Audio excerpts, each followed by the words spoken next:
What's up, everybody? Welcome back to Primal Performance. As always, Coach Kyle right here, my brother Coach Graham behind that camera. Yes, sir. Alright, now today we're going to be continuing our series on primal movement patterns and our top tips on what to look for when you're doing whatever primal movement pattern you're doing.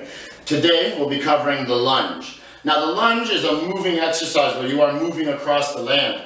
The regressed version of it is a split squat or the stationary lunge, where you're just staying in one spot up and down like so. I have my top tips on how you're going to perform the moving version as best as possible. Number one, your foot's relationship with the floor. Much like the squat and much like the deadlift, you understanding how your foot contacts the floor and how well your brain can actively hold onto the floor with your foot, kind of like the lower body's hands, is going to be essential to you doing the exercise as well as possible.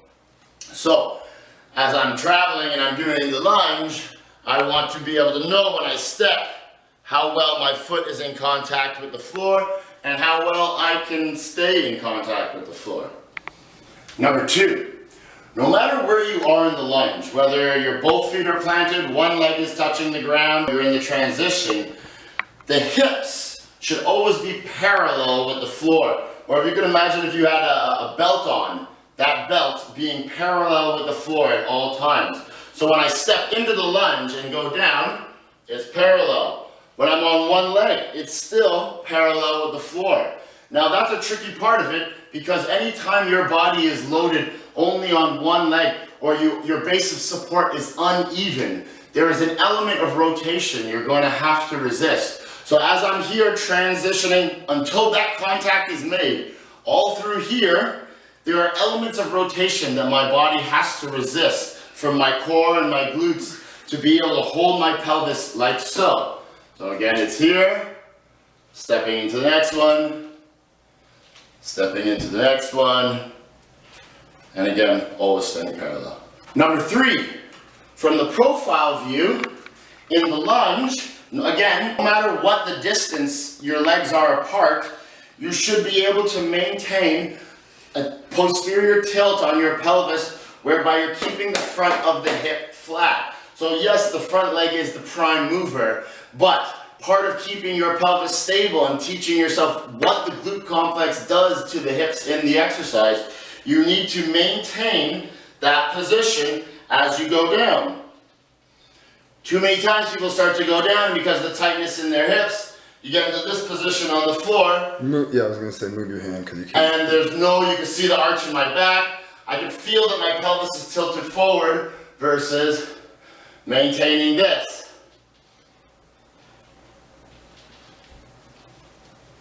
Okay? Number four has to do with external rotation of the femurs or the upper leg bone. That has a lot to do with helping keep the hips stable. Now, when you're in the lunge position, whether you're transitioning or you're going down and both feet are planted, it's a good idea to think about a slight knees out, much like you would during a deadlift or a squat. Just a bit. Yep.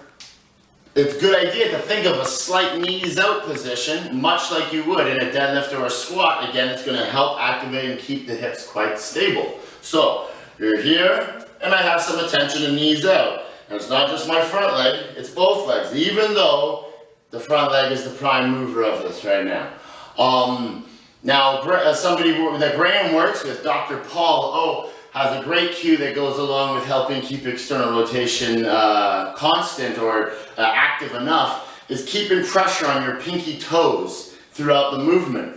And when you get the thought of that, when I'm putting more pressure on my pinky toe, it helps promote external rotation on both legs.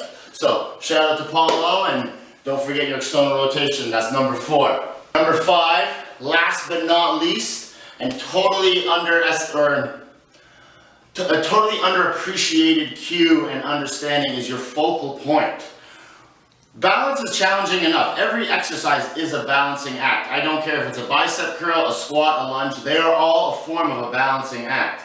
So, when you're traveling, moving your eyes around makes a balance exercise even harder. So, when you're doing your lunges, especially when you're moving, keep your eyes staring in one spot. Don't take your eyes off of what you're looking at. When you start moving them around as you're traveling, I promise you are making an already challenging exercise even more challenging to get done. But for now, those are our 5 top tips to have a perfect lunge. And don't forget, Primal Performance. We put performance first. Peace!